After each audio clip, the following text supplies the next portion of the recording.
ICDS এর সহায়িকা এবং কর্মীদের সরকারি কর্মী হিসেবে স্থায়ীকরণ, বাজার দর অনুযায়ী ডিম, সবজি এবং জ্বালানি মূল্য প্রতি মাসে প্রদান সহ মোট 12 দফা দাবির ভিত্তিতে কালিয়াগঞ্জে সুসংহত শিশু বিকাশ প্রকল্প আধিকারিককে স্মারকলিপি প্রদান করল আরএসপি প্রভাবিত সারা বাংলা অঙ্গনওয়াড়ি কর্মী এবং সহায়িকা সমিতি। মঙ্গলবার দুপুরে কালিয়াগঞ্জ স্টেশন এলাকা থেকে মিছিল করে সুসংহত শিশু বিকাশ প্রকল্প আধিকারিকের দপ্তরের সামনে বিক্ষোভ দেখান তারা। এরপর একটি দাবিপত্র কালিয়াগঞ্জ শিশু বিকাশ প্রকল্প আধিকারিক কৃতি কুণ্ডুর হাতে তুলে দেওয়া হয়। অবিলম্বে দাবি পূরণ না হলে বৃহত্তর আন্দোলনের হুঁশিয়ারি দেওয়া হয়েছে সংগঠনের তরফে।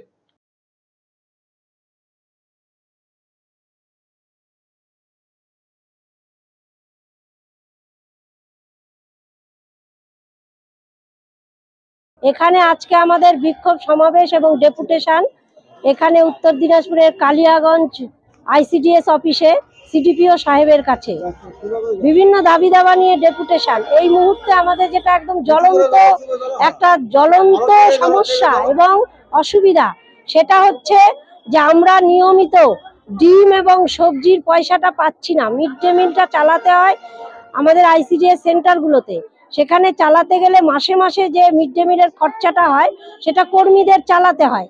তো কর্মীরা আমরা চালাবো ঠিকই, কিন্তু সেটা মাসে মাসে টাকাটা যদি আমরা পাই, আগের মাসেরটা পরের মাস আগের মাস করলেও হয়, কিন্তু আমরা 3 মাস 4 মাস হয়ে যায় তাও আমরা সেই ডিম সবজির টাকাটা পাচ্ছি না।